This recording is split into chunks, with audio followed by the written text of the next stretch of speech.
Good morning. Good morning. Java Delight will uplift you. Stay tuned. The show is about to begin.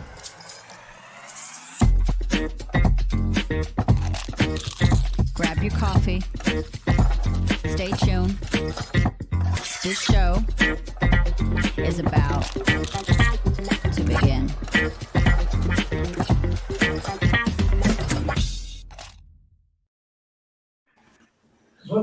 Good morning.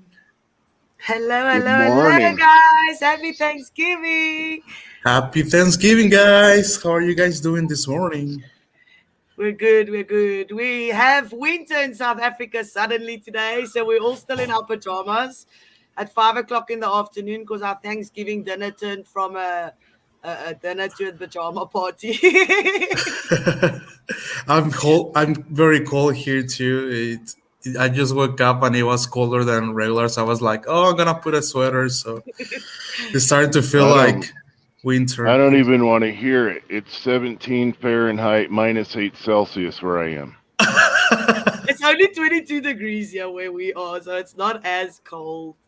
But it's chilly. The wind is cold. So I've got my pajamas on still. And I brought Yoda. Oh, that's good. He's all the way from Canada, so he's just, everybody carries him around in the house. Oh, that's cute. We have here, everybody's saying hi. We have Mama G saying hi. Hi, Mama G. Looking forward. Hi, Holly's all the way from Canada as well. She's a new subscriber to the channel. So, hi, Hello, Holly. Mandy. And Holly. Hello, Holly. And we have Bob. Good morning, Bob. Happy Thanksgiving Day. Hi, Bob. How are you guys gonna celebrate? Well, you, Brian, because we don't celebrate here in Mexico. Well, they do. In some parts of here in the northern parts of Mexico, like since it's very close to the border, like we have a lot of people that are from the U.S., so they do celebrate it. Like I used to have friends that live here in TJ, and we used to celebrate it with them, but they moved back to the U.S., so I don't celebrate it anymore. But I am going to drink lots of coffee and stay warm and do a lot of driving today. A lot of driving? That sounds fun. In the UK, just a normal day. Same here in Mexico. I miss Thanksgiving. It's a fun holiday. When I was living in Idaho, I remember when we were invited to several Thanksgiving dinners, and we used to eat a lot. We were like eating and stopping by different houses. Like, hey, come over for Thanksgiving. And I'm like, yeah. And we were like stuffed all day. And then the next day, hey, come over for the leftovers. So, hi, Kevin. Good morning. Happy Thanksgiving. Oh, well, you're in Canada. You already had yours, but happy Thanksgiving anyway. Hey, Kevin. Christmas is our big holiday event. Yeah, same here in Mexico. Here in Mexico, Christmas is also a big thing. Like everybody, like it's chaotic almost. Everybody goes shopping and wrapping gifts, and they go like you will go to stores and everything is like sold out, and people start buying gifts in starting like October, and especially when it's starting getting closer to Christmas, you will start seeing that the stores are like being empty, like all the shelves are empty, and you want to buy something and we don't have it in stock anymore, and it happened to us. Actually, it was funny because we've never had a Christmas tree in my house. We had our first this year, so we went shopping for one, and they have several models of trees that we wanted to buy, and I were like, we want this one. oh, we don't have it in stock. It's sold out. I'm like, really? But it's November.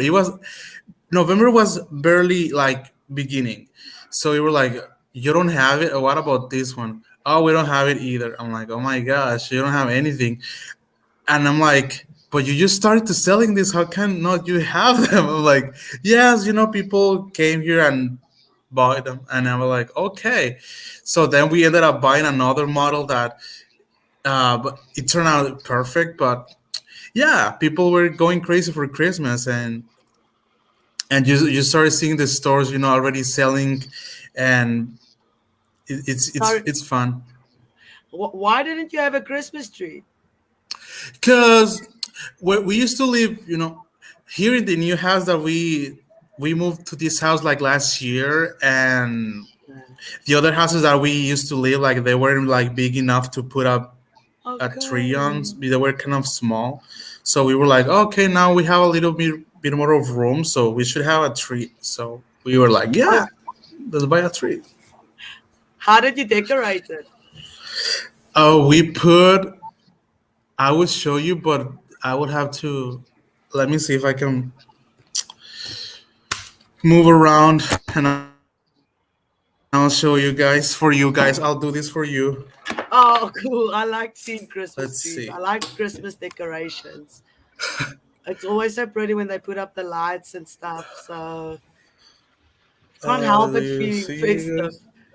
Oh, wow. That is so That's the beautiful. tree. That's the ribbon. We put a ribbon, and then we like some kind of like nuts, I guess, Oh, that's acorns. acorns, and Yes, that's so this beautiful. ribbon, then this, and some lights. But the lights we turn them on in the night. So yeah, that's how we. My mom likes to decorate. Like she puts these like snowmans all over, and Oh, cute. yeah, Do you do we. you feel do you feel more in the festive season with a tree now than you did previous years? Um. Well, we've always decorated because like we've collected Christmas stuff. I was telling actually Brian that we've collected all this Christmas stuff throughout the years. So we've had a lot of Christmas stuff that we every year it gets bigger because every day we buy something new. But some of the stuff that we've had, like we've had it for years. so Wow. so we just keep collecting and collecting more and more and start putting Really? stuff out there. So Uh, what are we you like guys? decorating Christmas. We already decorated the whole house. Like we started decorating like 2 3 weeks ago, and we finished yesterday. Oh wow. Do you guys also have competitions like they do in South Africa? Sometimes you can write in your house for a competition with the Christmas lights and stuff. Do you have the same in America? They Is it do. a big thing? Yeah, I saw an explosion of Christmas lights last night when I was driving after dark. Oh Everyone wow. started this. They started last night, I guess. So That's awesome. I would love to see that. I can just imagine how beautiful it is. I don't know I'll if they try do and that here in Mexico. get some good pictures for you guys tonight. I'm not sure Yes, where you I'll can be put it on tonight, but Discord. When I was in Idaho, I remember that they used to do a light show competition, and who was the best house.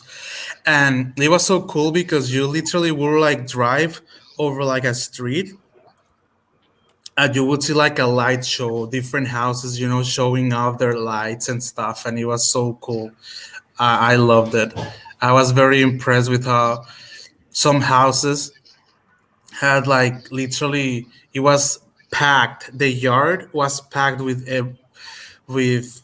snowmans, Santas, big ones, small ones, all different kinds of lights, and it was just crazy. Like I've never seen anything like that. It was so cool.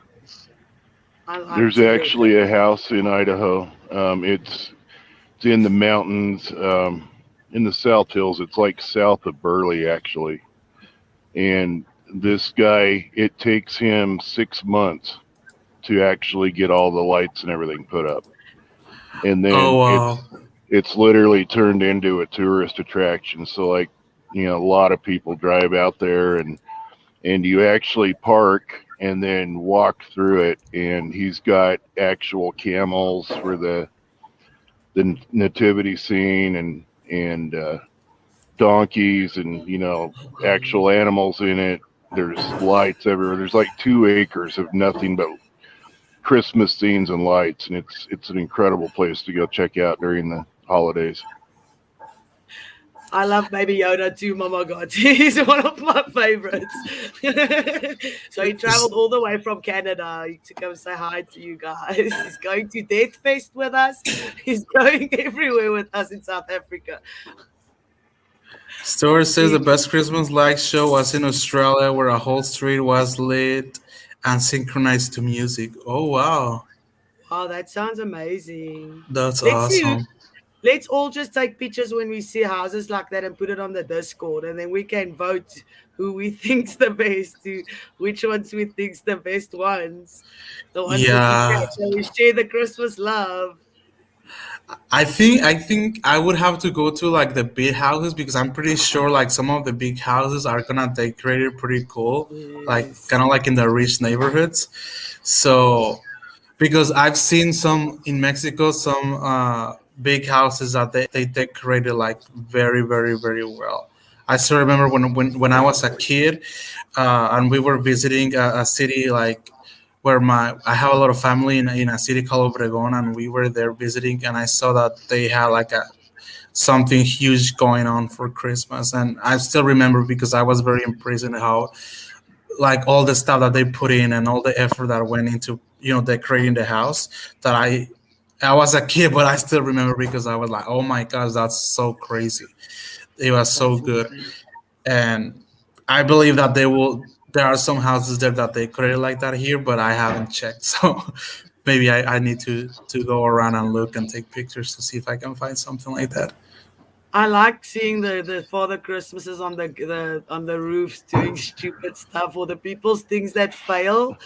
I saw one today where somebody had actually a baby Yoda blown up with the saber in his hand, and all the other deflated ones, because they were too lazy to blow them up. So the deflated ones just lying around, and Yoda defeated them all with the lightsaber. So that was awesome. I like seeing those ones. They do in San Diego. I think they're gonna. Well, they did it because it already happened, I think. Oh no, actually not. Never mind. So they do an event in December, in San Diego, that is called December Nights, and it's like 2 or 3 days, and they have different like they decorate it for Christmas, and they have like a Christmas tree competition there, Wow. and Balboa Park, it's huge, so they have like a whole street that goes, all the way, throughout the park, and they put all these vendors, and they sell different food in from like different parts of the world. Like they have Indian food, Taiwanese food, Mexican food, like all different kinds of food, and it's awesome. Like when I went it was 3 or 4 years ago, I think it was like super packed. And the cool thing is that all the museums that are in the park are free on those dates. And but sadly, like last year and this year, they're gonna do it like a driveway thing, so Oh it's no wow. fun. But hopefully But next. because of the COVID. Yeah, because of COVID, they did it different. But hopefully next year, because it gets crowded, like you can barely like walk, because it's just so full of people, and everything is just, you go to a museum and it's crowded, and you want to like go shopping and it's crowded. You have to literally like make your way out, to walk. And it's like you can hear music and people offering, hey, teaching yoga, and then telling you about, like this Chinese event that they do in San Diego. And it's just a lot of things going on. And it's called December Night. So I definitely recommend it if somebody wants to check it out. That sounds like fun. I've heard that there's like per average per day, like 30 to 60,000 people that visit. Wow. Yes, like I'm it's gonna huge and it's super cool. I'm gonna put that on my list. I want to go there. I just want to go everywhere. Like, oh yes, There's let's go a there. there's a church in Tulsa, and I cannot remember the name of the church, but they do something like that. They have huge Christmas light thing, and you literally drive through it, and it takes you about 15 minutes to drive through it, but it's pretty impressive also. A Wow. church. Yeah, I'll have to research that later. I'll find it and put it up in the Discord. But Oh, now that you're talking about the church, who also does that? Like the Mormon temples, like they decorate them for Christmas, and it's super super pretty. The yeah, San Diego. I You have guys, I'll take a look on the TJ one here if I see. I'm pretty sure that they will decorate it, but I think the one that I have seen that they decorated the most, and it's just breathtaking. It's the Salt Lake City one. what are some yeah. traditions that Fernando that you guys do on Christmas? Because Christmas is big in our house as well, or in South Africa, Christmas is a very, very big holiday with all the traditional South African food coming out. So what do you guys make for Christmas? Well, we start. Well, usually, like Mexicans like to party and they throw a big party for everything. So, and there's always a lot of people. So here in the majority of the Christmas houses, like they gather like the whole family. Like for example, we usually go to my grandma's house, and my uncles are there, my aunts, my cousins. So it's like a big thing, and everybody brings something to eat. Like somebody brings tamales, somebody brings menudo, somebody brings a different kind of pasta. Like I have an aunt that she makes like a green pasta with I think it's a jalapeno sauce or something like that. So Sounds so everybody brings something, punch, hot chocolate, the bread or cake, the drinks. So it's like a huge, eating thing. So we gather around 8 p.m. and then we start, eating around 9, 10, and then at 12, they open the presents for the kids, and so all the kids are super excited. Hey, guessing what's mine? Hey, this is my gift, and I think it's this. Like all the kids start doing that. so so then at 12, the excitement comes because they're like, oh, it's 12, let's open the presents. So everybody's just like going crazy. So they open the presents and they play around with them, and then we have the adult fun, which is we start playing music and we dance or we do karaoke, and we just literally dance and sing till, oh my gosh, 2 a.m., 3 a.m., sometimes longer. We depends because, like, for example, I remember one Christmas. The Christmas here in TJ is pretty chill because we finish around maybe 2 a.m. But when I go to my dad's side of the family, like I remember it was like, because we alternate. We spend like one Christmas with my mom's family and one Christmas with my dad's family.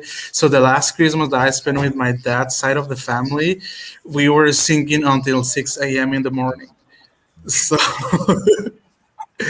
we had karaoke and we were just singing till 6 a.m. in the morning. I see Mr. Brandon says you guys are making him hungry. You're He all making hasn't me eaten hungry. in 48 hours. You're making him hungry. Brandon wants some tamales. What is okay? Can you explain to me what is eggnog? Oh my gosh, I don't like eggnog. Brian, go ahead. What is that? Because I hear about it on the shows or Christmas shows and shit a lot. So I want to know what it is. It's kind of like It's a very thick milk. I know it's made with eggs. I don't know what all goes into it, but it's got cinnamon and spices, and I love eggnog. Does it have I- alcohol in So it? you can do that, and now the big thing now that I've noticed the last couple of years. There's a lot of stores that are selling. They're non-alcoholic, but like there's my favorite. Oh my gosh, this stuff is amazing. It's Fireball eggnog, and Ooh, it that tastes like sounds it's got nice. Fireball in it, and it is amazing. And I haven't tried it, but I've seen there's a Southern Comfort eggnog. So you can buy about 10 different kinds in the stores right now. I mean, they've got all different, ones. And then if you want to, you can add that particular alcohol to them and, make it a really fun drink. But eggnog is one of those things that it seems like you either love eggnog or you hate eggnog. But I love it. I don't I'll like have it. to try it.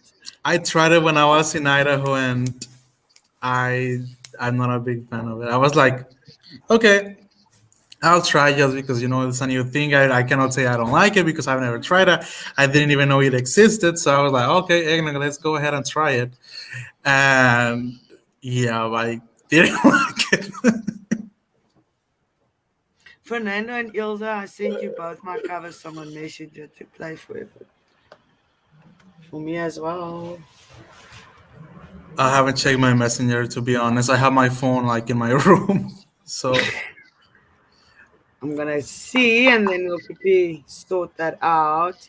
Brandon said he was gonna join us. We actually want to know if he's going to, because he sent a message.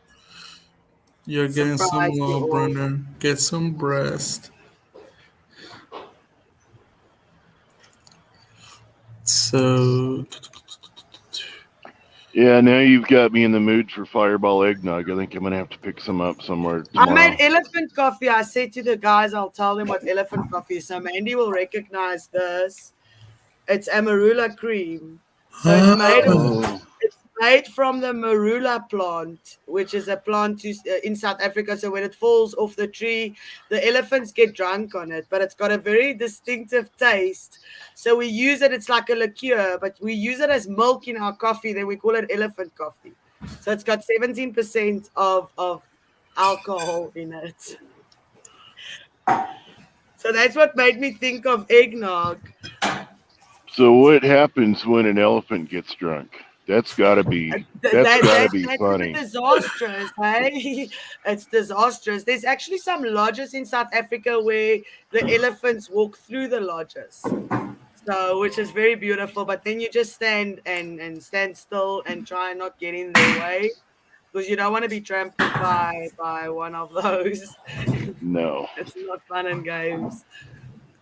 the typical thing that they do here in Mexico for Christmas for drinking is the Mexican hot chocolate, and also the punch that they make. It's like a warm punch that they make with fruits. So it's I like it. I like punch, but I like hot chocolate the best. And if you've never had Mexican hot chocolate, you've got to try it because it is the best hot chocolate there is. Is it? Oh my God, it's amazing. We don't have that yeah. fancy stuff in South Africa. I think we've got instant hot chocolate where you just chuck it in and you put water. Everything in South Africa is instant. I mean, TJ, we go to the garage or to put petrol in the car. You guys like, I can get used to this because we don't get out of the cars and do anything. We've got people that pump our gas for us, that pack our groceries. Like, and he says, I'm not used to this. I have to do all this stuff myself at home. I'm like, no, South Africans are lazy. The more people can do things for them, the better. They don't like pumping gas and that type of thing. So they've got people that do it. And no Mexican. Like, I'm like, yes, we have everything you guys have. Mama is asking if it has alcohol. No, it doesn't have alcohol. I guess you can put alcohol if you wanted to, but I think that if you put alcohol on it, you will ruin the flavor. But I mean, you could put alcohol if you wanted to, but I you don't know. will ruin it. Mexican hot chocolate and Fireball, that might be a pretty good combination. I Byway don't know. Productions. Mandy May wants have us to to. experiment with that. We've got another viewer, Aaron Dave Smith. How are Hey, you all? Aaron. Happy Thanksgiving Hey. from Byway Productions. Everyone is going to meet Aaron next Wednesday night on the 8 show because he's going to be the guest. Oh wow, that's Cool. awesome. Hollywood wants to know what's a Mexican hot chocolate. Um, I don't exactly know what it goes in it because they bought like these like hot chocolate tablets. No, not tablets. Those they're like a big piece of chocolate that I was gonna say tablets because it's tabletas in Spanish, but it's not. That's wrong. Tablet is another thing in English. It's like a big piece of chocolate uh, that you literally boil the milk and you just throw these like big pieces of chocolate that are already everything is on it. Let Let me ask my dad. Papa, ¿tenemos tabletas de chocolate ahorita? No. That sounds so awesome. Let me see if we have something. I'll show you how they look. No, oh no, we don't. Well, we'll have. I'll show you guys when on Christmas. We'll have some on Christmas. Oh yeah. It's like a big piece of like chocolate piece, but it's like this thick, and you literally throw like three of them on the milk, and then put cinnamon on it, and it's just super good. It's called That sounds chocolate delicious. abuelita. Grandma chocolate is called the most popular one, Oh, and that Yeah, sounds it's delicious. so good. that is the best hot chocolate you can have is Mexican hot chocolate. Oh, it's amazing. Is there Yeah. places in America that sell it, or do we have to come to Mexico? Because I'm all for coming to Mexico. I'm just putting it out there. You I think that's a deal breaker. I just want to know. you can find it in a lot of places. I think like most of the bigger grocery stores, like Walmart always has like the Hispanic section. I know you can buy it there to make yourself at home. When you go to like Texas, Arizona, states that are closer to Mexico, you can usually find it. They've got those cappuccino machines in a lot of the gas stations, and a lot of them have Mexican hot chocolate in them. So Yeah. it's pretty easy to find here. In the US, they have little Mexican stores, and I'm pretty sure they will sell it in those Yep. Mexican stores. They have several of them. Um, I see that our guest is there. So, but before we jump into the guest, I would like to share because Mandy wants us to share her song with all the viewers. She's dedicating all the song to all the viewers with love. Let me see if I can find the comment here. Mandy, I dedicate this song to all of you. It's my way of saying thank you to all of you. So before we jump in to our guest, I would like to share that. I will share the song. Let's see. Screen sharing. If I can find how to do it. Let's see. Share. That the bo- Okay.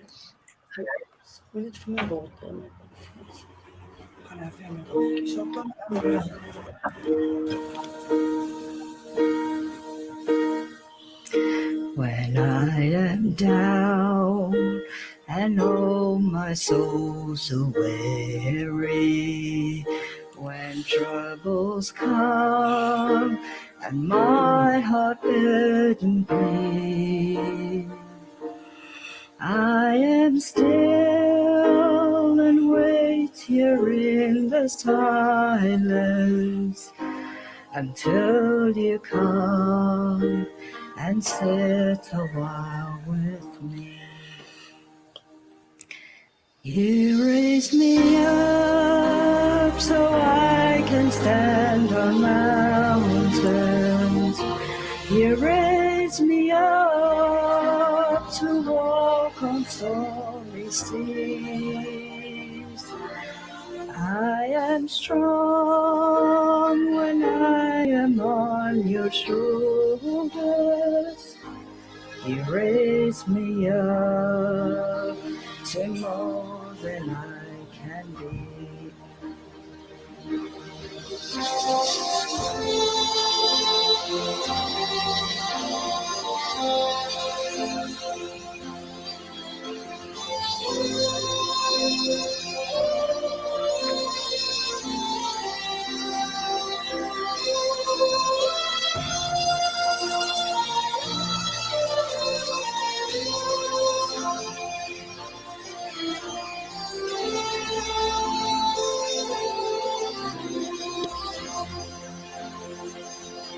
You raise me up so I can stand on mountains.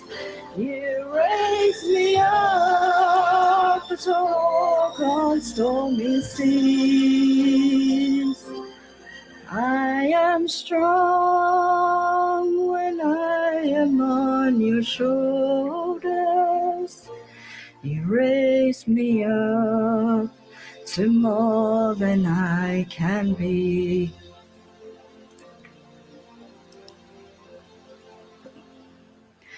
You raise me up so I can stand on mountains. You raise me up to walk on stormy seas. I am strong when I am on your shoulders. You raise me up to more than I can be. You raise me up so I can stand on mountains. You raise me up to walk on stormy seas.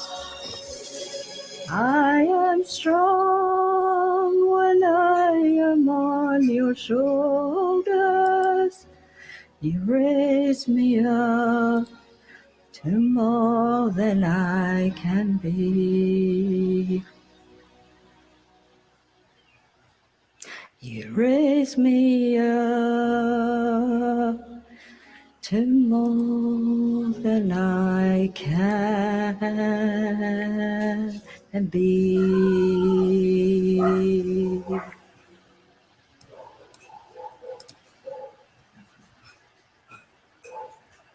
Well job, Mandy. done. Well done. Thank That you, was Mandy, for amazing. sharing that song. I love that song. You know, I sing that song in karaoke. So actually, I just sung that song in my grandma's birthday that we had in October. So I really like that song. I love it. It is a nice song. It's a very beautiful song. Yeah. We know that one in South Africa, luckily, as well. So we're gonna jump to the guest, and but before we do that, Ilse, would you like to go ahead and Read the read? bio. Yeah. Oh, yes, please. Yes, please. I think this one is going to excite everybody. We'll be interviewing Peter Reitano. Peter is an award winning entrepreneur with over 15 years of experience in building and advising some of the world's top brands. He's an active participant in early mover in emerging and highly regulated industries, including both cannabis and psychedelics, stemming from his early personal experience with entheogens. I hope I'm pronouncing that right. He's become a passionate advocate for cognitive liberty and the right of every human to experiment with their own consciousness. His latest venture, Gwella, is a brand house and life science company on a mission to make psychedelics more accessible and help people use them safely and effectively. They recently launched Mojo in USA, an innovative patent pending product that mimics the benefits of microdosing in a completely legal platform. So that's exciting. That's awesome. We'll be right back after a word from our sponsor. Stay tuned.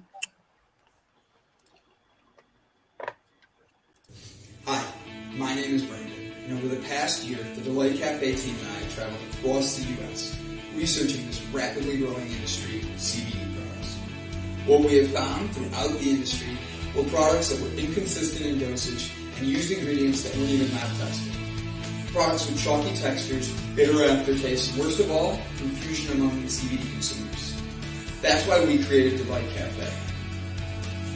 A 15 milligram, lab-tested, all-natural, water-soluble hemp CBD powder pack.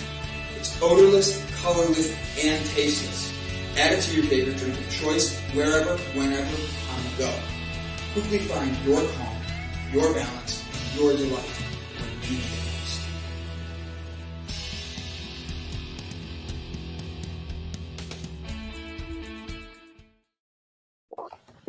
Hello. What's going on, guys?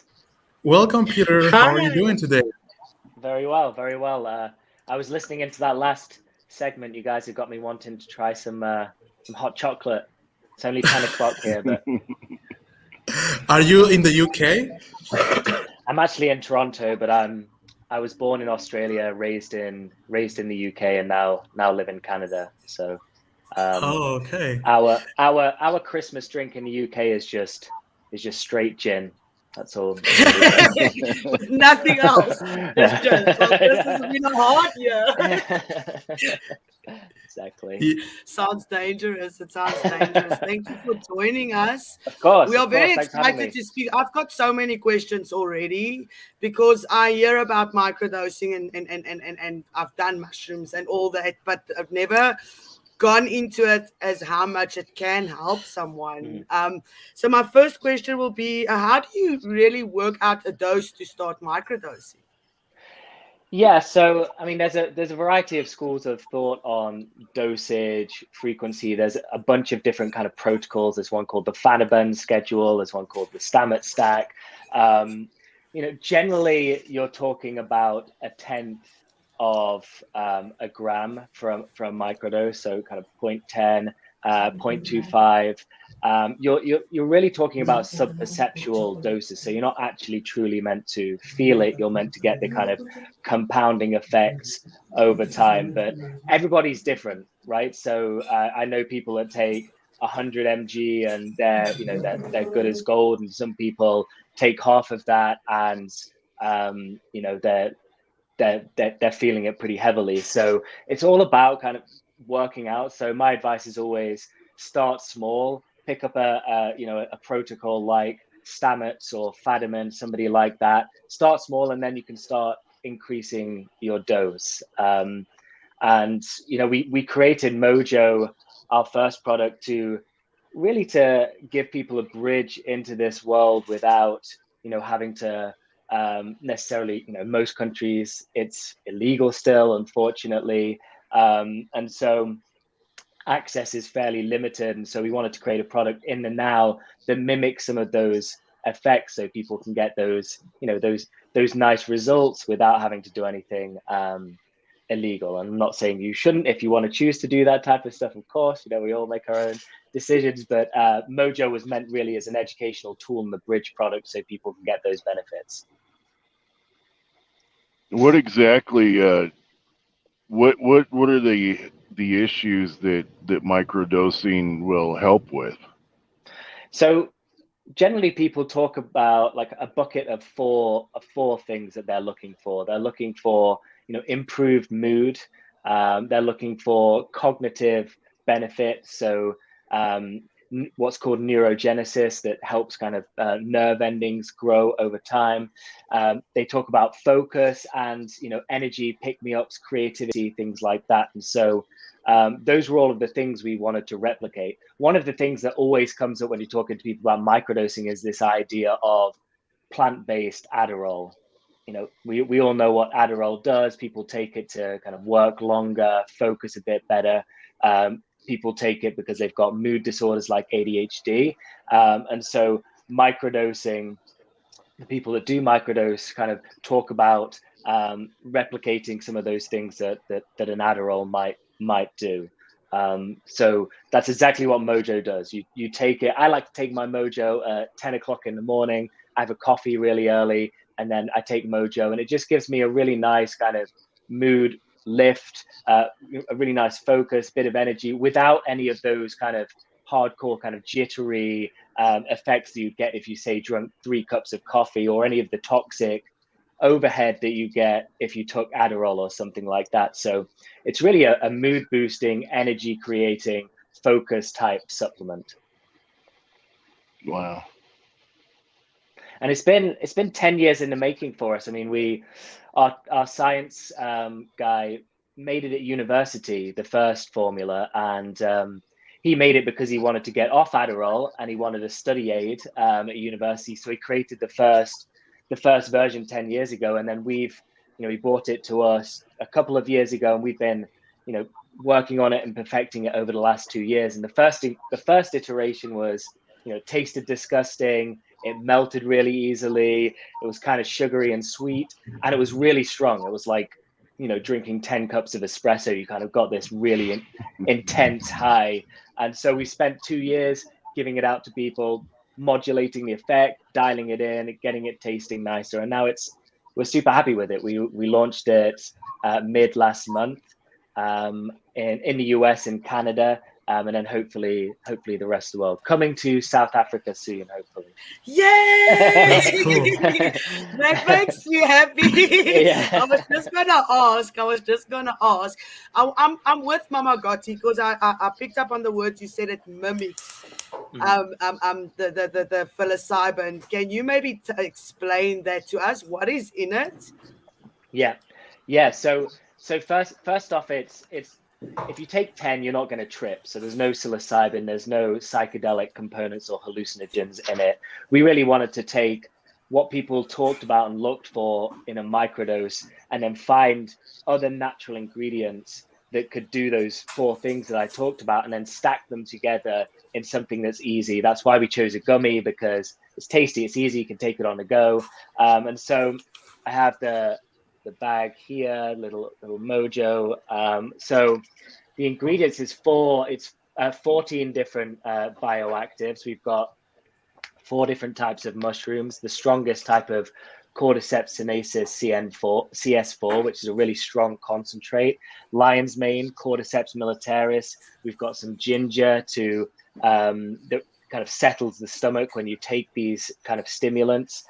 We've got a nootropic blend, mood boosters like Mucuna pruins and SAMe. We've got Panax ginseng, L-theanine. We've got some delayed release caffeine in there. So everything's designed to, the stimulants kind of bring you up, but the mood modulators give you that calming, de-stressing feeling. So it's not like Red Bull that kicks you in the face and you want to go out and skateboard or whatever you do. It's very much like a subtler thing. We call it like a flow state, or a productivity type gummy. It's not intended for massive kind of energy boost. It's really like a get in the zone type of supplement.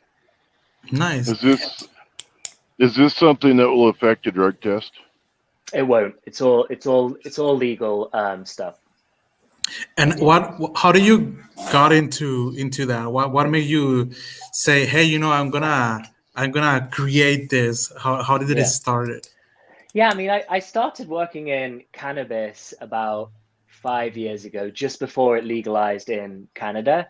Mm-hmm. Really like that. I've always been, when I was younger, I used to smoke a lot. I kind of stopped smoking as I got past 30 a little bit, but I was really into cannabis when I was younger. Helped me with a lot of things. Always thought the fact that it was illegal was insane, and really enjoyed working in the cannabis industry to, at the end of prohibition in Canada. And I enjoyed putting out products that people liked. We put out like dry flower, pre-rolled joints, vaporizers, gummies, things like that. That company got bought 3 years ago, and then I wanted to work build another product company in a similar area, and something that was, vice kind of stigmatized related, something that I thought could be beneficial to people, and something that I was passionate about. And psychedelics was the top of that list for me. Like I've got a lot of experience with them. In England growing up, they were legal. You could take magic mushrooms legally. You could go into a store, buy them.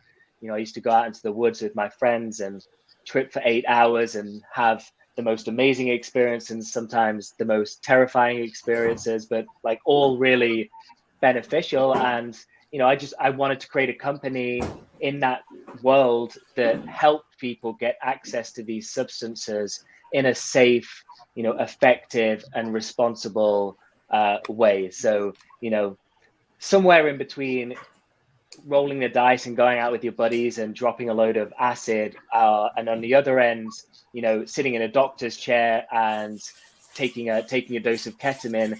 That's really where Gwella wants to be involved in, is this kind of responsible, effective use outside of just the clinical system that's coming to bear right now. And so we wanted to create interesting products that people like, that were useful, that were related to psychedelics, or that help people use psychedelics. And so that's where Mojo came from. It's our first product, but we have like 6 other products that we're working on: a grow kit. We're working on a tool that helps people plan their experiences a little bit better. We're working on some integration tools. So a bunch of stuff, but Mojo was the one we were most excited about. So that was the one we put out first. Nice. Yeah. And Mamaji here is asking, how is your product different than the Light CBD supplement, which is our product? So yeah, I mean, see, it depends what else is in the CBD supplement. I'd love to hear about your supplement, but it's definitely not a CBD style product. It's not just a functional mushroom one either, right? Like if you take, I don't know, lion's mane or chaga, you don't actually feel any immediate effect. You get long-term health benefits, but we wanted to create a product that you feel immediately. Like you want to do some work, or you want to play some video games, or you want to go out for a run, or you want to work, whatever it is, or you just want to like be in the zone while you're cleaning your house or whatever. You take it and you feel it in half an hour. You feel it kind of working on you, and then you get this gradual kind of flow increase, this energy, and then it tapers off about 6 hours later. So I don't know what else is in your CBD product, but there's an immediate impact that you feel right away versus a kind of overall health benefit that you would feel long term. And I'm a big fan of CBD. I take it daily too. So you should try ours. I'd love to. So earlier today, some of my friends came. They are our suppliers and stuff, and we actually started talking about the show, and I was telling them what we all do. And they said that and when you mentioned the lion's mane, I remembered that triggered the story that she told me. She said they have an 87-year-old lady that had dementia, and the lion's mane, and then they mix it with another mushroom as well that they give to her, and it's actually taking away the symptoms of the dementia. Or the dementia. Would that be something that works with your product as well? Well, yeah, like your product be the same. We have lion's mane in there for those kind of cognitive benefits over a period of time. Lion's mane is one of those ones that, and I guess if you took an absolute mountain of it, you're not going to feel it. But over time, you get those benefits. So it's a great product for kind of brain health that you can take as a kind of daily supplement. So we wanted to include that in the product, so you get this kind of long-term benefit of brain health and cognitive improvement. So yeah, there's tons of stories like that, with lion's mane being a real savior for people that are suffering from cognitive decline. We're only really just kind of exploring all of this amazing world of fungi. Like it's obviously very popular in Asia, in kind of ancient Chinese medicine, and only over the last, I would say, 5-6 years, it's started to gain popularity over in the West, and we still haven't really got really solid data and science around a lot of it. So we're only really now kind of seeing and proving out a lot of these really interesting benefits with this kingdom of fungi that is huge. Like there's so many fungi, there's so many benefits with different fungi across the world. So it's really exciting. There's a really awesome documentary on Netflix, Fantastic Fungi. If you haven't watched it, you definitely should. It's really, really interesting and insightful stuff on what we can do with mushrooms generally. And forget about like supplements and health stuff. mushrooms can help clean up oil spills. We can make vegan leather out of it. We can replenish the soil with it. I mean, there's a bunch of stuff that's, we're just now like leveraging these amazing ingredients for. You mentioned we've got earlier, I'm sorry, you mentioned earlier that it would help with nerve damage. Are you talking like if you have some kind of an injury that does nerve damage, this will help with aid in that, help it heal faster? Well, I mean, lion's mane, people say that it helps with neurogenesis. So it's that process of nerve regrowth. I wouldn't go so far as to, claim our product would be great for neuropathy or something like that. But generally people are looking at lion's mane from what it does from a kind of nerve rebuilding, kind of nerve health perspective. So I think it's a great supplement if you do suffer from something like that, though I wouldn't want to make a specific medical claim about a specific condition. I see Hollywood has got quite a good question here. She says, if you have a high tolerance, will microdosing still help? I mean, it help with what? I would say. I mean, and like, okay. If you're so while she tells us what she wants it to help with, Mandy's also got a question. She says, what would you suggest for someone like me who has epilepsy? Yeah.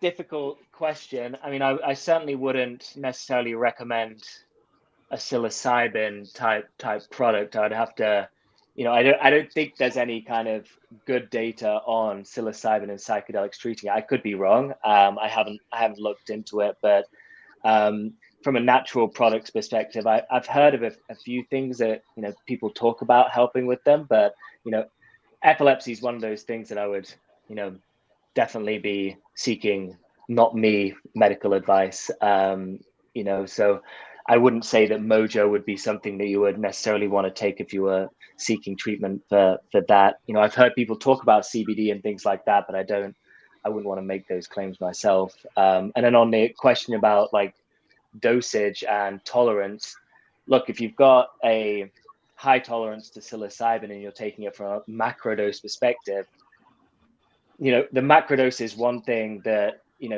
you may have to take higher amounts for to get that kind of big consciousness raising, profound experience inducing kind of thing. But microdosing is quite different.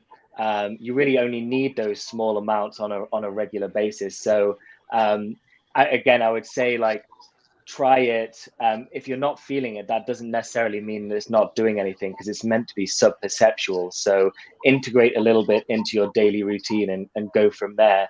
There's also some great information on people using microdoses in between macrodoses. So to support your kind of big experiences that you have with like big trips, you kind of dose in between to kind of help with those the integration of the big experience that you've had. So there's a few ways that I would do it, but to go back to the point, I would start small, start taking it and journal about it, think about how you're feeling, and then over a month or two, you can look back and assess how you feel, and you can up or reduce the dose. Thank you so much. I read one of your articles and everything, and there was a word that stood out for me that I do not know what it means. So I'm gonna. It's zeitgeist shift. What does that mean?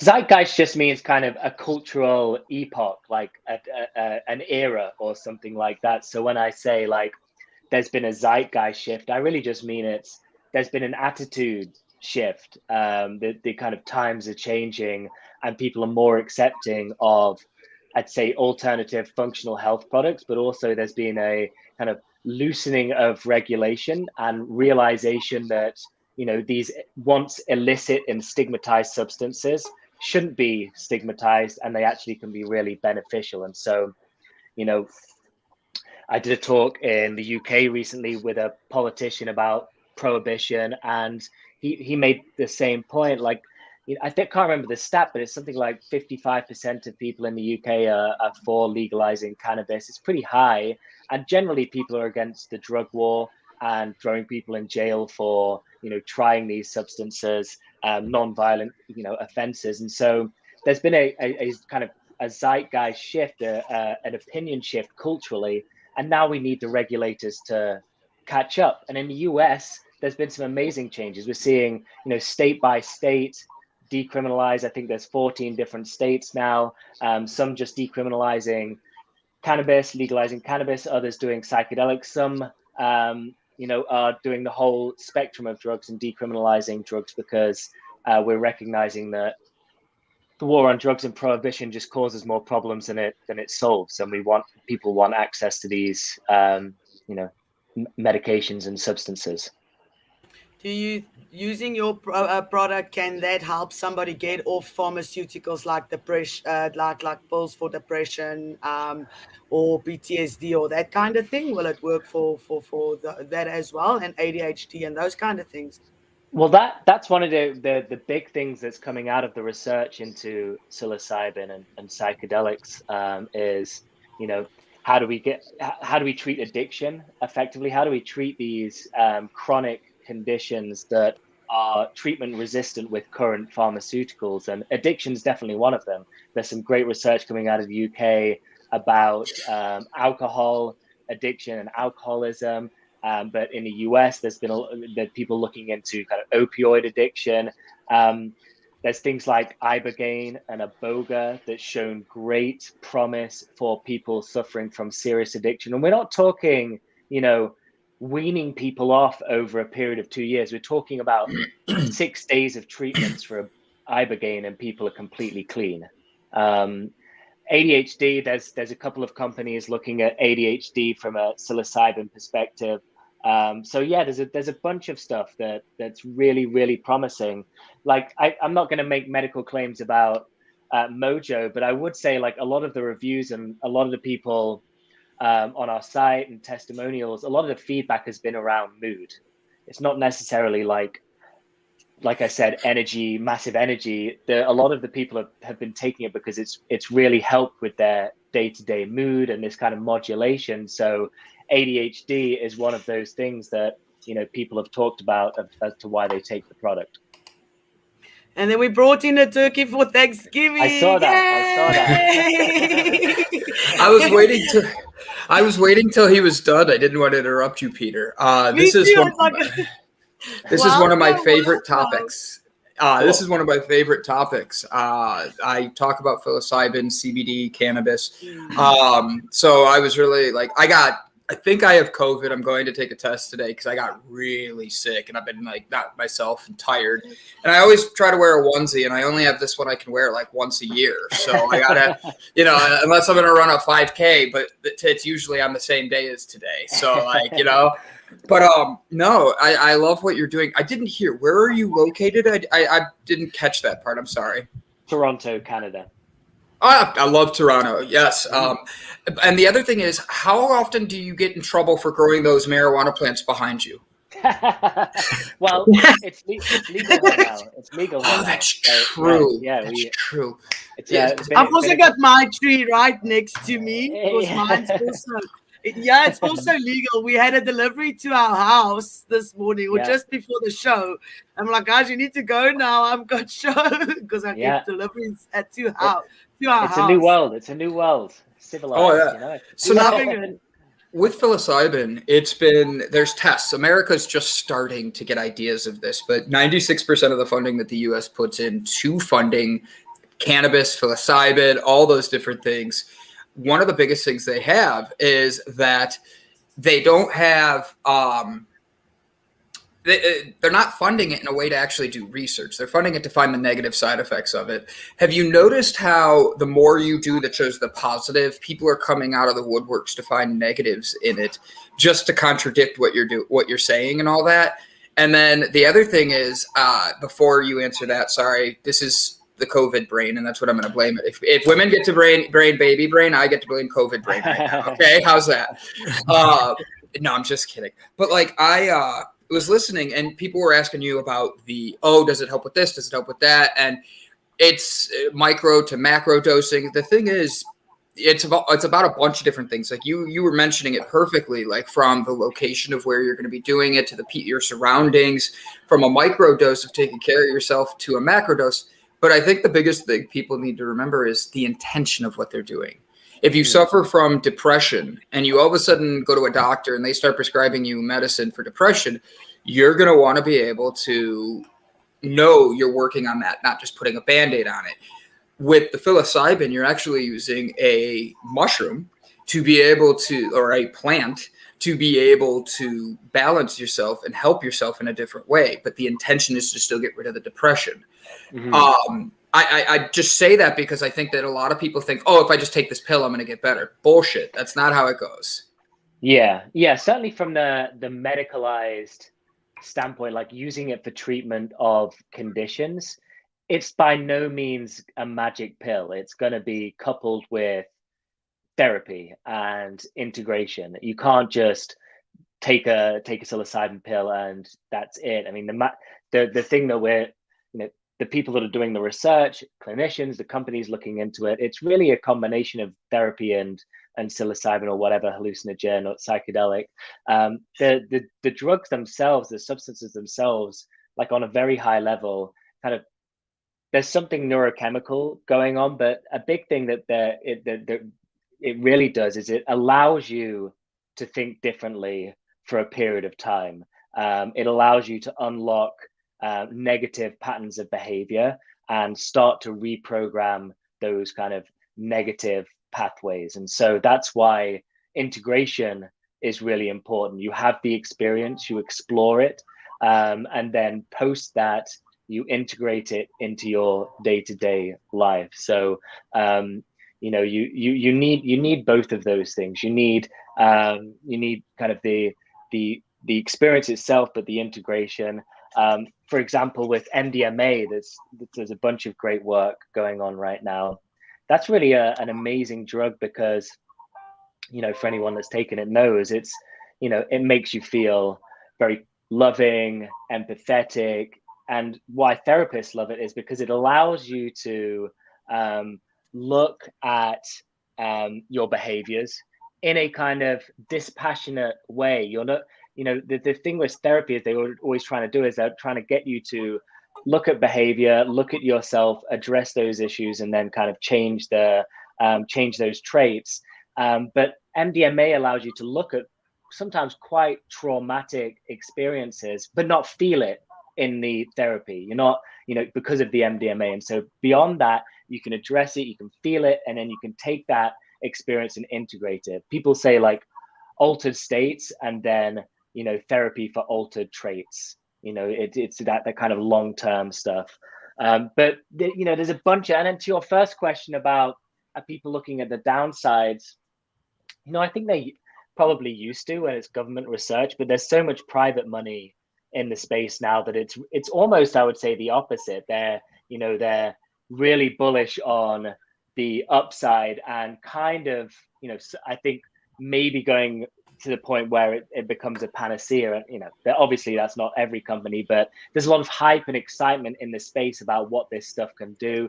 There's now over 30 public companies in Canada. There's a couple in the US on the NASDAQ.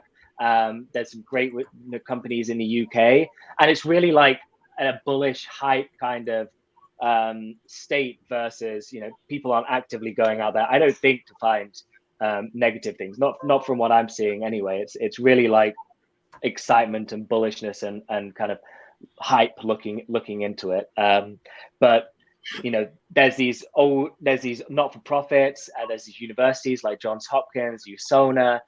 There's great kind of big companies like Atai and Compass out of Germany. There's a great company that I like in the UK called Awaken that's looking at addiction. It's got ketamine clinics and things like that. So there's just a bunch of great companies. It's really exciting.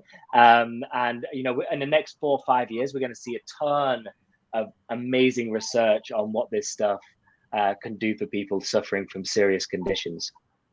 I don't know if this is a stupid question. If it is, I apologize. But is MDMA and ketamine natural products?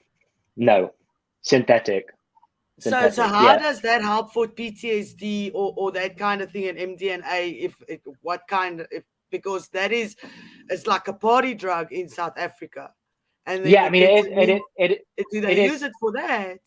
Well, it is in everywhere as well. Like, I mean, it's everybody has, I'm sure, who's tried MDMA generally has probably experienced in the general population as more of a party drug. But it was invented as a therapeutic by Shulgin. So this was a purpose designed drug to help with therapy. So it doesn't have to. I never buy into the idea that it has to be natural to help people either. I think that's a bit of a fallacy. You can have, obviously, like, you can take paracetamol and it helps for your your headache, or ibuprofen or whatever it is. So MDMA can be very powerful for people. Of course, it can be abused.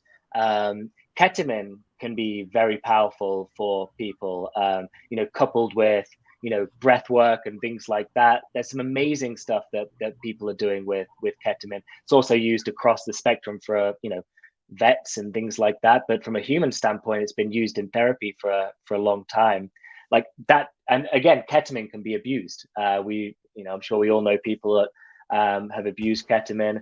I would say though as well, like, just because it's a party drug, I don't think that's a bad thing. Like, there's nothing wrong with having fun as well, provided you're doing it safely and responsibly. Ecstasy actually has a pretty low risk profile, Yes. so long as you do the right things. And that's why prohibition is such a problem, because people aren't educated. People buy dirty drugs, it's impure. So all those things are compounded by the fact that it's illegal. Like MDMA, pure MDMA taken in the right environment, you have the right amount of water, is actually a fairly safe drug, far less dangerous than alcohol or something like that. In the UK in the 90s, MDMA was popular, and it had a very bad reputation in the press because of a couple of deaths that happened with young girls that were real tragedies, and it became this kind of boogeyman drug. But the people that died didn't die because of the chemical. They died because the one case in particular, I remember, they died because they drank too much water, and they essentially drowned their brain. And all of those things, I think, can be mitigated with better education. I'm not suggesting that you should be able to buy ecstasy in the corner shop or anything like that, but everything is made worse by the fact that it's illegal. And we lie to people about it. I remember another story from the UK. There was a pop star called Brian Harvey who was in a band called E17, they have a great Christmas song called Stay. Very cheesy, beautiful song. But they were a huge pop band for a little bit, until he went on TV and somebody asked him about drugs. And he said, I've taken MDMA and it was really fun. Now, anybody that's taken MDMA knows it can be really fun. And the fact that it's suppressed, and we tell our kids, actually, it's not really fun. It's, we only tell them the negative side, I think actually just causes bigger problems. We need to arm our kids with the right information and the right education, so that when they go out into this world and they take the drugs that they're inevitably going to be taking, they're doing it in a much safer environment. So I don't know. Generally, I think all of these drugs are better decriminalized. It'll be a much safer, better world if we do that, and then people could access them in a more responsible, secure, regulated environment. Again, that doesn't always mean you're commercializing these substances and selling Coca-Cola ecstasy or something like that, but it does mean you're mitigating all of these really negative downsides of prohibition. And for the people who want access, which they can get anyway, they're doing it in a much more safer, controlled environment. So with that, do you prefer using a synthetic, or would you prefer people try? I'm asking this in a different way. Let me rephrase that. Do you think it'd be safer for an individual who's looking to try this for their first time trying it to be a synthetic or a mushroom base? Because I think there's a difference between the two, And Those. people, oh yeah. And Yeah. when people are trying this, that they might not know the difference. Like, oh, they were talking about psilocybin on Java Delight the other day, but this person has ketamine right here. Let me try this. And let me see if it heals my depression. You know what I'm saying? Yeah. I mean, like, in my opinion, natural is always going to be safer when we're existing in this environment where you have no idea what's going into the illicit drugs that you're buying. Like, you've got no idea what's in MDMA or ketamine unless you have it tested. Whereas a stem of mushroom, it's obvious. It's not, it's a natural product. It's you can look at it, and there's much less risk and downside to taking a natural product when we're in this kind of prohibition illicit environment. So like, and generally I'm a little bit more like, I prefer kind of natural a little bit more. So Michael Pollan was recently asked if people wanted to take psychedelics, what would he recommend? And he said something like, take mushrooms kind of and take them sparingly. So start with natural, start with kind of the kind of psilocybin type products, and go from there, and just be wise about what you're taking. And I'd also add that if you're suffering from depression, I don't think a dose of serious depression, I don't think a dose of psilocybin is the move outside of a controlled environment. That's where you want to be with a trip setter, a guide, a clinician, whatever it is. Like, you want somebody there that's experienced, and that doesn't necessarily mean a Western doctor per se. That could be like I said, a trip setter or something like that, but you want it in a controlled environment. But I always worry a little bit about self-diagnosis and self-treatment. So you want to be in good hands, and you want to have all of the facts before you embark on this journey. I mean, I think anybody with, say, schizophrenia, for example, should definitely hesitate before taking any of these types of substances because of the risk of serious psychotic breaks. It's not like these substances are devoid of any downsides. There's definitely risk, and there's for anyone that's taken psychedelics, that it can be amazing but also terrifying, and you can get in trouble if you're not set up well for that experience in the right setting with the right people and with the right integration. I want to ask, what effects does your physical effects, how physical feelings does your product give people, just to maybe warn them of the feeling that it gives them if they use it? Yeah, like Mojo is purely kind of like a focus, kind of flow state. You get this really nice kind of buzz of energy. Your head feels very clear. You think a bit better. Like, that's what the effects are with Mojo. It doesn't have any psilocybin in it. There's nothing illegal. It's all legal, and it like I said, it replicates that microdose feeling. So it's a focus, energy, calming feeling that you get from taking a supplement. Like, I love taking it when I'm working, I actually really like it when I'm playing guitar. I like it when I'm working out. Like, I just get a really nice kind of clarity of thought when I take it. So what would you say about other excuse me, sorry about that. What would you say about other natural products, such as, like I said, this is COVID brain. I can't think of it. The one from the cactus. Peyote. Thank God you're here, Peter. I literally, my brain is just not with me. And I asked because I've done everything we've said so far, and I did them in a safe setting. I don't want people to think, look, did I do them at first as a party? Absolutely. I like to go out and have a good time just like anybody else, but it was in a safe setting. It was with people I trusted. I would not tell somebody to go just, hey, here's a handful of mushrooms, bye. Like, no, good Lord, that's how you end up naked in the back of someone else's house. Like, and you don't know who they are. Calling them grandma and it's your Uncle Bob, Like, so I asked because I was offered a chance to do peyote, and I have not done peyote in my life. And it was with a proper shaman and everything, and it was like a group of people. It was a good setting. What are your thoughts about people being more open to things that are a little bit more, because peyote, you're going to throw up.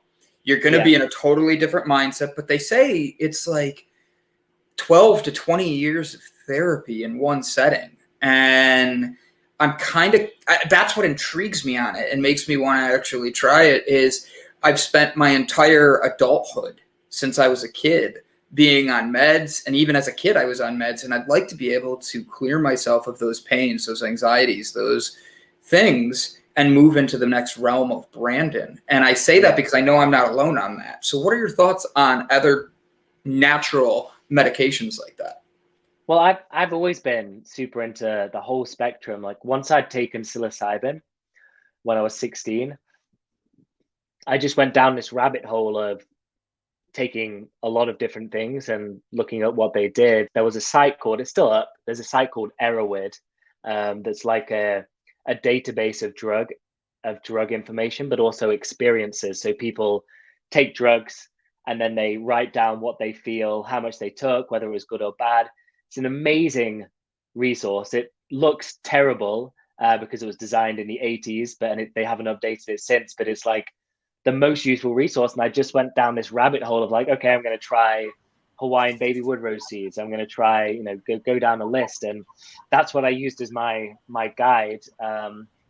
So I'm a big fan of, looking at all of these different substances. Like peyote is super interesting.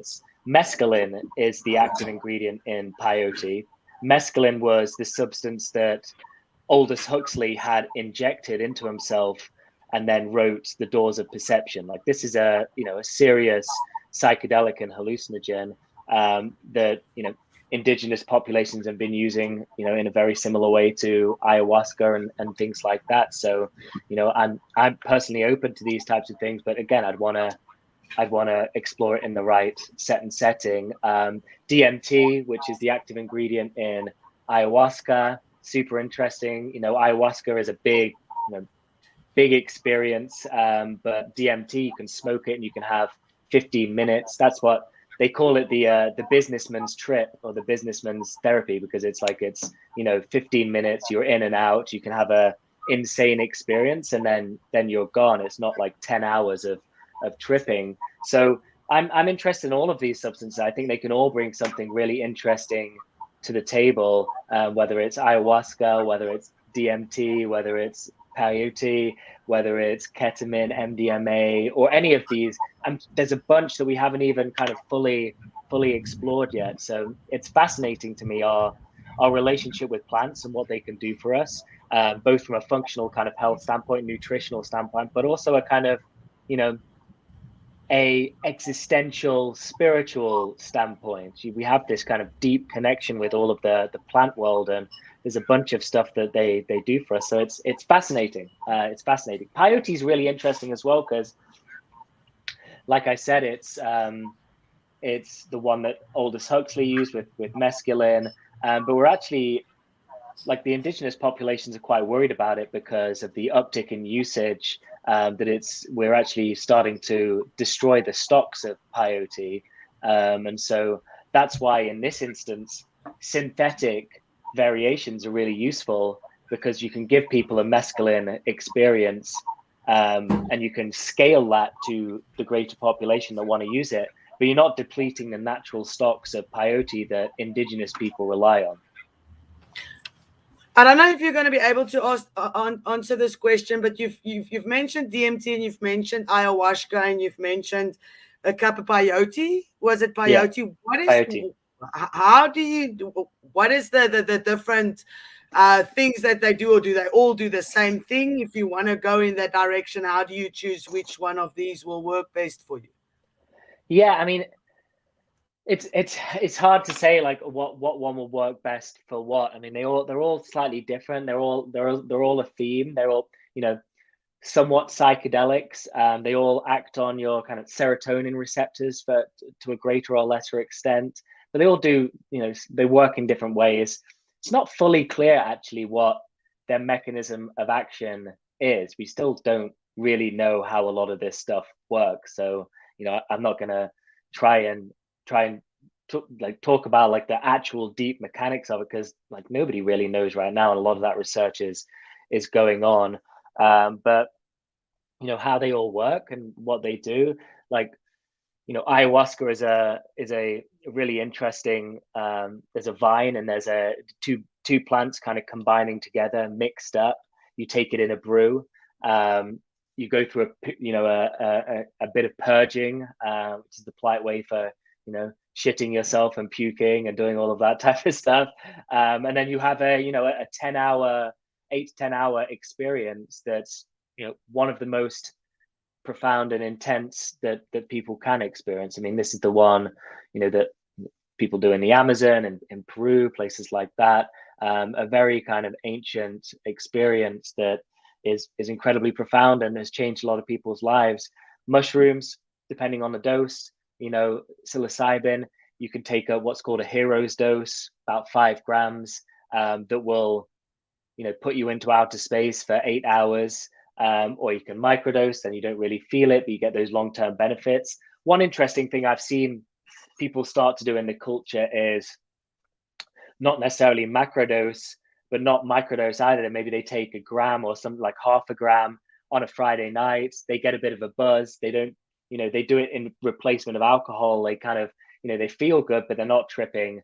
But it's a nice kind of recreational experience. That's kind of in the California sober kind of culture. People are swapping out alcohol and replacing it with cannabis and psilocybin and things like that. So there's a bunch of ways that people are using these things therapeutically, medically, recreationally, or as a kind of nutraceutical kind of functional health tool. So it really depends. Each one has their own reason why you would take them. And like I said, the best resource for looking at, if you want to have an experience, there's a bunch of resources out there. MAPS and USONA and Johns Hopkins. But I would also say, Double Blind is a great resource. Gwella has a blog, but Erowid, you can't beat Erowid for the vast database of experiences. And it's also, they're fun to read, right? Like, these are people that have taken a drug, documented it in great detail, but they're also they're like little stories. Like, people give them titles like Chasing the Dragon at Midnight, and then they'll write down their story and they'll do it like amazing. It's really interesting to read. So, preparation is key with any of this stuff. And if you're interested in the experience, research and preparation is fundamental to making sure that you set yourself up for something that's positive. So would you, for different, they haven't really figured out what is for each one, why you would want to take that, why you'd need psilocybin to ketamine to the one with the M that's part of the cactus that my brain just doesn't want to picture anything but a cactus. That's why I have Peter here today.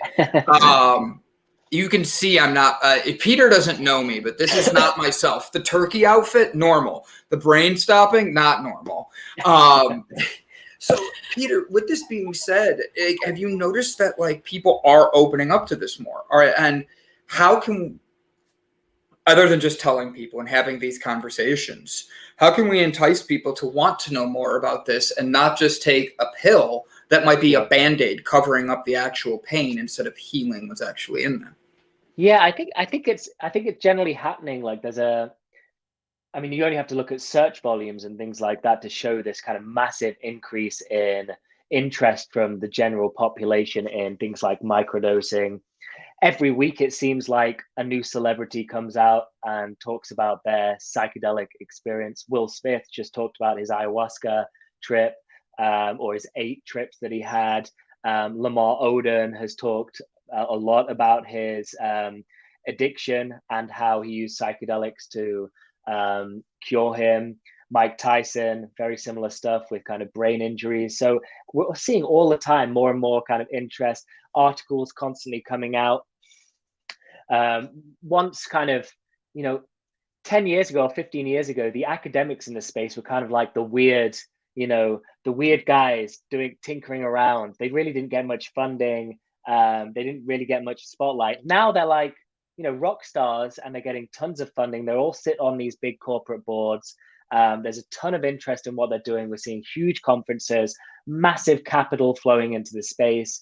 So it's happening, and it's all a process of, education, getting the information out there, and destigmatization. And generally, I think that's happening from a cultural standpoint with drugs.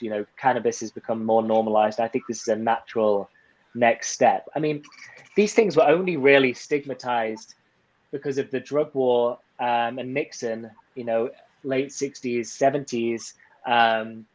It all got a bit too closely associated with these, political movements, the anti-war movement, and the establishment decided it was too dangerous. So they clamped down on it. And it's very, drugs get criminalized very fast, but it's very difficult to kind of move them out the other end of that. I mean, you only have to look at cannabis to see that.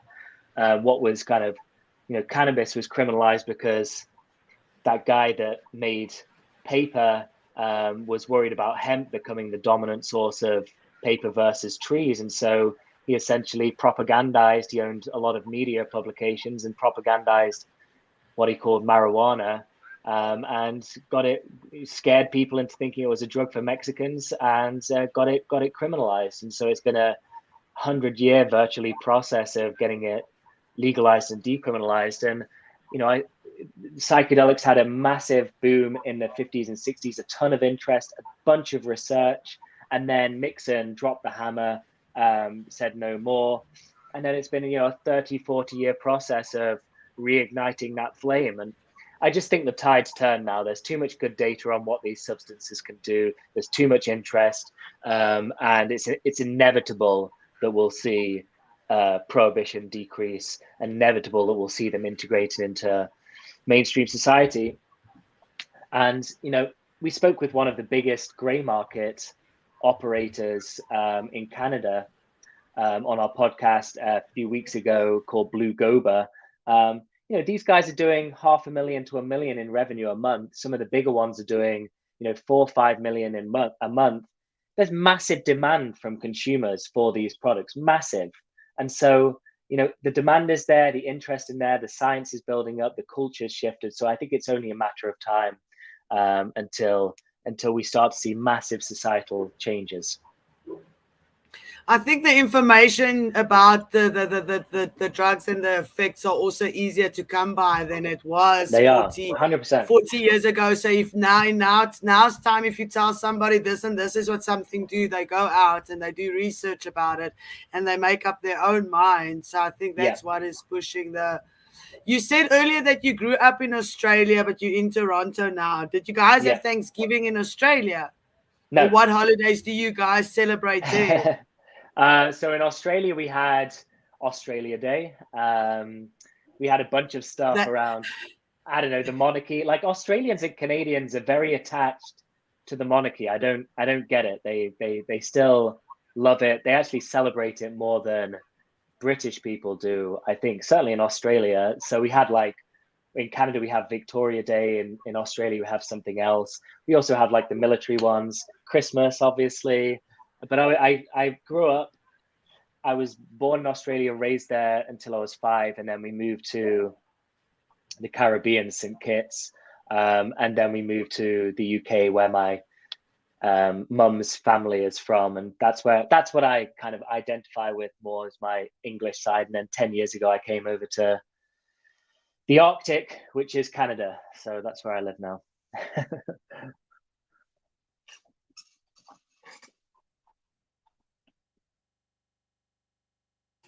Sorry, I forgot I was muted. Like I said. So with that being there, how do you feel about the different countries? Have you noticed a difference in how people are perceptive to these things? Perceptive to the psilocybin, to cannabis even? Awkward silence. Thank you, Pantsu. I love you. But, like, have you noticed there is a difference in people's general way of treating it and acceptance of this? And what do you think the next steps are going to be for everybody? Yeah, I think, the UK, certainly the regulators are very conservative and slow moving. Same with Australia. I think it's a very conservative nation generally. Things move very slowly. Canada is pretty socially liberal. It's quite progressive on both the fiscal side, but also the social side. And so, cannabis has always been a massive part of Canadian culture. British Columbia is basically, like the Champagne region of cannabis here in, the world. I mean, it's BC Bud is world renowned. It's always been a part of the culture. Police haven't cared about it for probably 20 or 30 years. Medical cannabis was legalized 20 years ago, and then recreational was a couple of years ago. And so, it was a long time in the making, but it's been embedded in Canadian culture for a long time. In the US, I think of the US as kind of one country, but actually it's like 50 different countries with very different attitudes. California could not be more different to, Oklahoma or something like that. And so the same with the EU, the EU is nominally this collection, this kind of, giant super state, but actually the Germans are completely different to the Portuguese, like completely different. You couldn't get people that are more different. So, I think there's probably a tighter connection in the US, but I still think California is very different to other places in New York and New York and Texas. And, I love all of these places, but they're very different. They're all going to move at a different pace. So Oregon, California, Washington, New York, all of these are kind of in the process or have already decriminalized. I think, Louisiana is probably going to be quite far behind on that trip, for example. Like I don't foresee them changing the regulations anytime soon. So it'll be state by state. Europe's actually making some interesting changes. Germany's about to legalize cannabis in the next 2 years. Wow, I didn't know that. Yeah, the new party wants to. That's a big part of their platform. The rest of Europe will follow pretty fast, I think. So they're all different, but I think the tide has shifted, and basically now the cultures, society, people want it, and they don't see the point in prohibition for the most part. And I also think governments recognize that this is a massive moneymaker. There's been in 10 states in the US last year was something like 4 billion in tax revenue collected from cannabis sales. I mean, this is huge. And so the faster countries move, the better it is for their tax revenue faster. And there is first mover advantages. So, countries that delay are going to be much further behind on the world stage as this global industry takes off. That's true. What your mission, seeing that we're on the very end of 2021 and going through all this COVID and all this stuff, what is your mission for the next 2 years with your product? Yeah. I mean, Gwella's mission has always been, how do we create more access so people can get these substances in a safer, more effective and responsible way without having to say that they, suffer necessarily from a serious disorder. Most of the companies right now are focused on helping people suffering from clinical depression, PTSD, whatever it is, and which is amazing. But Gwella's focus has always been on, how do we create more access for people that want to take these things to, for self-improvement, for creativity, to have a spiritual experience, to change their mind about something, to raise their consciousness. And so Gwella really wants to help shift the conversation, to destigmatize and to produce products that help people use these substances in the now to get the results that they want. So Mojo is our first one, but like I said, we've got a grow kit so people can grow their own mushrooms at home. We have a beverage that we're making. We have some technology that we're making to help people plan their trips so they can go to Gwella and they can get some better information and help plan their trip and integrate it a little bit better. We're making a bunch of content so people can, go to the website, the blog, read about this stuff in a kind of non-technical human way so they can get the information they need if they want to have these experiences. So Gwella's mission for the next 2 years is, grow, expand, and get the word out, and make products that are helpful for people. It's simple as that. Would you say that This is going to be a dumb question, but it's going to go in a different way. Would you say that you're on the cutting edge of these things and you're going to be able to help people? And if that's the case, is that the mission of your company, or what is your company's main goal to be able to accomplish through these, like through all of this? Because my camera doesn't like me, and now we're using my computer camera. It's a day. Like Yeah. I'm my eyes and listen to you guys as this goes. I mean, look, Gwella's mission is really to reach as many people as possible to help them on their journey with functional health and psychedelic usage. And we want to recontextualize these substances as tools to create, not just pharmaceuticals to fix disorders. And so everything we do is aligned with that, whether it's the products, the content, or the tools that we're putting out. So the goal, and we have a few things that we really believe in, like we believe in open access, open source. We want people to access these things. We don't want to shut down, like we don't want to block people from using them for corporate gain and things like that. So we want access. We believe in cognitive liberty, which just means people should be able to experiment with their consciousness. That's a fundamental right of every human, without persecution from the law. And so we want to, further that in society, further that message. We want to partner with communities that have been the stewards of this knowledge and build out reciprocity with them. So we get this kind of, this effect of helping the communities, like I said, that stewarded the knowledge. But we just want to build awesome products that people like, that help people. That's really it. I'm really passionate about this stuff. The whole team is, into psychedelics, is into mushrooms, very kind of, nerding out on all of this stuff. We all grow our own. We all, do all of that type of stuff. So it's really a dream come true to be able to work in this space. I love talking about it. I can talk about it every day. It's fun. It ticks all of the boxes that I want in a job, in a kind of career and things like that. So I genuinely like it. Like where else, what other job can you get up and talk about DMT and machine elves in the morning and stuff? Like it's fun. It's fun. And I love exploring all of the different elements. Like I'm a big fan of music. Like how does music integrate with the psychedelic experience and things like that? Like this is truly fascinating stuff, I think. And so Gwella's mission is to just, get that out there. Okay. Brandon, you can ask. So I have to be honest. I was on a LSD trip, and we did a little bit of DMT, and we had music playing in the background and trolls playing on the TV. By the way, Peter, if you've never done that, you've got to try it. It's the greatest movie ever. It's just so relaxing. Like it's one of these movies that you laugh, and then you realize that the cloud is a drug dealer in the movie Trolls, and they're telling you to do drugs. But I digress. I have to be honest, it felt like we were connected to the movie because the music that was playing matched up with how everything was flowing. And then like the comedy that was there went with what was going on around us, and it felt like everything was connected. So when I say like everybody should try this, look, I did that in a party state.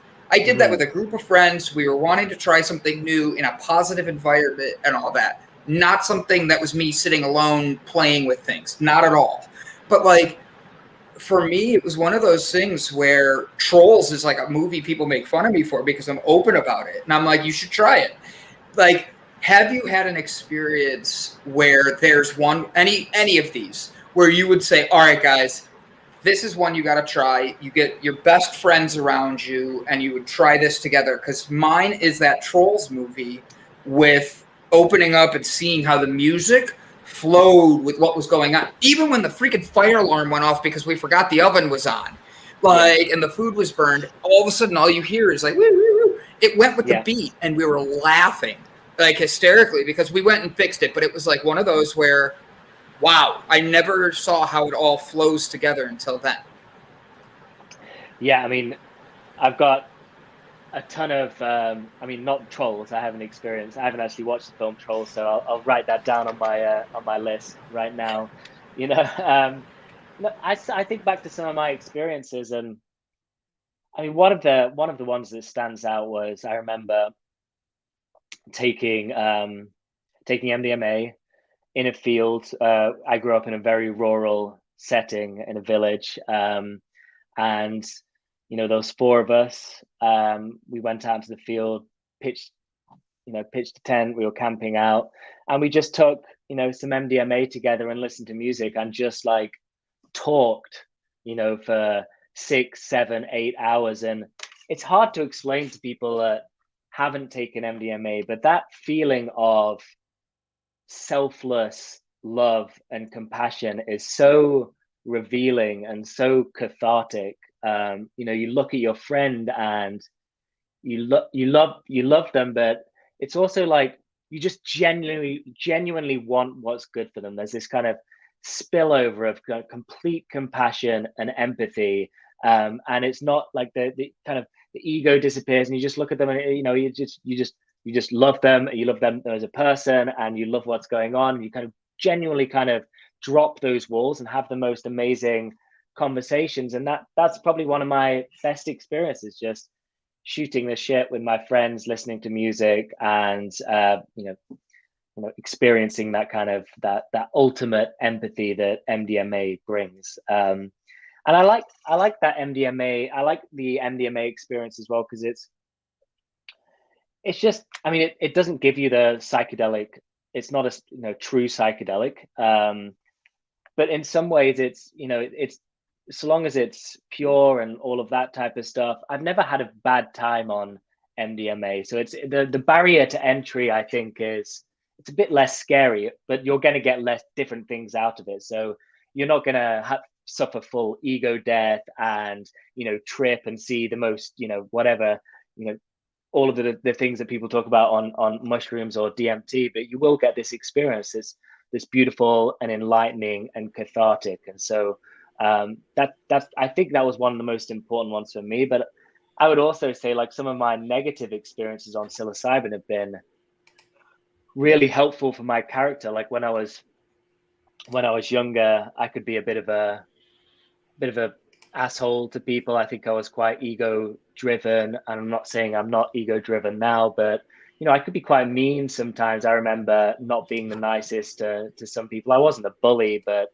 I could be not very nice. And I remember one trip with psilocybin, and I literally felt my negative energy that I was putting on people directed back at me. It was like I was bullying myself. Ooh. And Ooh. I could feel it. And it's one thing to, intellectually know that what I do can hurt people, but it's another thing to feel it. You're bullying yourself. And I just credit those early experiences with just, making me a much better person, a nicer person. I think that's all. Sorry, go ahead, Ilse. Do you hear the rain, or can you not hear my background noise? Can you hear it? Because it's a thunderstorm. Sounds like you're in a hurricane. Yes, well, it feels like it as well. So, where can if people want to try your product, where can they get hold of you, and how does the dosages work?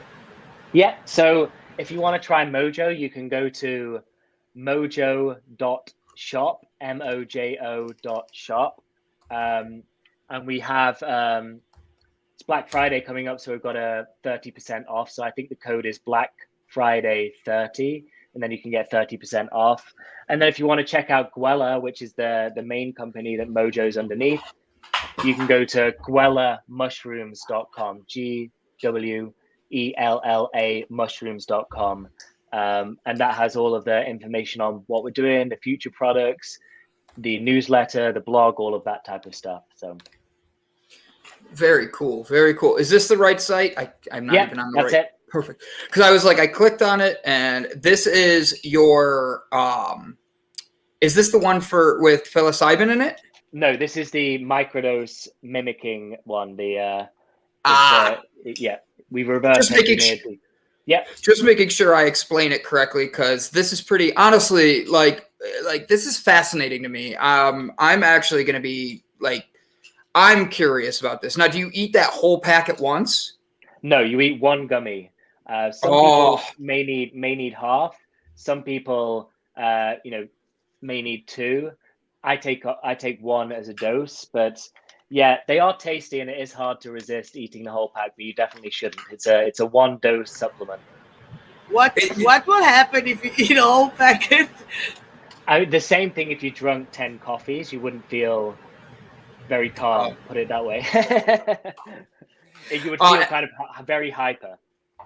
And how many come in each one? 20? That's a 20 bag, yeah. Got it. Okay, now my next question is, okay, and this is like one, you mentioned ego death. And I don't think a lot of people know what an ego death is. Would you mind explaining to us what ego death is for people, especially with, that is a very common term in the microdosing era and all of that. I think introducing that to people, if you're Googling it behind me, I see you looking at computer. Don't try to play me, Peter. I'm only here because I know you. I was super excited you were coming on. I looked at this.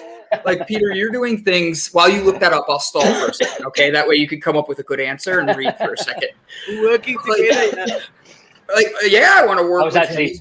It was actually my my calendar popped up. I had a notification for the 12 o'clock, so I promise I wasn't Googling stuff.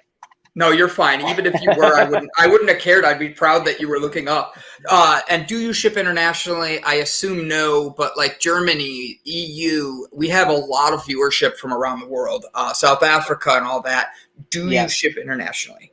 It's US and Canada only for the moment, but we will be coming to the EU next year, early next year. If we have a P.O. box in one of those places, because we send it to the P.O. box, have a random stranger go ship it out to the rest of the world. That way you become an international drug dealer. Would you be okay with that? Yeah. Do what you got to do. Do it. So ego death. With ego death, can you elaborate on that for people? Because I guarantee, and I know you said you have a meeting coming up, your calendar just yelled at you. I get it. So tell me a little more about the ego death and why this is something that, it's not something that happens, well, sometimes it does, but it's not something that happens the first time you go on a psychedelic trip. It's usually something longer in and more work and all that, and it's serious. Can you explain ego death and why that is an essential thing? Why it's a good thing? Yeah, I mean, so ego death, it's definitely not a microdosing thing. And it, like you said, you don't always experience with your psychedelic experiences. You can definitely experience without a psychedelic experience as well. So it's one of the things that can happen, say, if you're deep into a meditative practice, Vipassana or something like that, you can experience the dissolving of this this kind of framework that we all have, that we're all riding around, that there's a self in there somewhere. We have a very kind of fixed identity of who we are, and we feel like there's a Peter inside the brain almost riding the horse of the Peter. There's this kind of locus of consciousness that we have that's very important. But what psychedelics can induce and what meditation can induce is this kind of dissolution of that strong feeling of a subjective self-identity. And it's kind of hard to explain if you haven't done it, but it's a very interesting experience and one that people seek with meditation. So it's a useful way to reframe how you see yourself and how you see the world. This kind of and I'm not saying you shouldn't have an ego either. Like, an ego is pretty essential to deal with day-to-day life. You need this kind of somewhat of a defense mechanism. You need this self-identity to exist, unless you're like planning on, moving out to a cave and living like a Buddhist monk for 50 years. Like the rest of us generally do need, an ego. But we can do with reframing and realizing that there isn't as much to that idea as you may think there is. And it's a very useful kind of thought pattern or feeling to have that center of consciousness dissolve, where you're just consciousness experiencing itself. You recognize that there isn't necessarily this fixed self-identity that you always think there is. How do our people, our viewers know how many of your jellies to take? Because you said some people would need half and some people would need a full one. How do they know how much they can take? I would if I was new to Mojo, I would just take half on the first dose, see how you feel, and then take another half an hour or two later. Gauge the tolerance. If you don't feel that half, then take the whole next time. So I would just kind of lean into it, take a half, and then next time take a whole.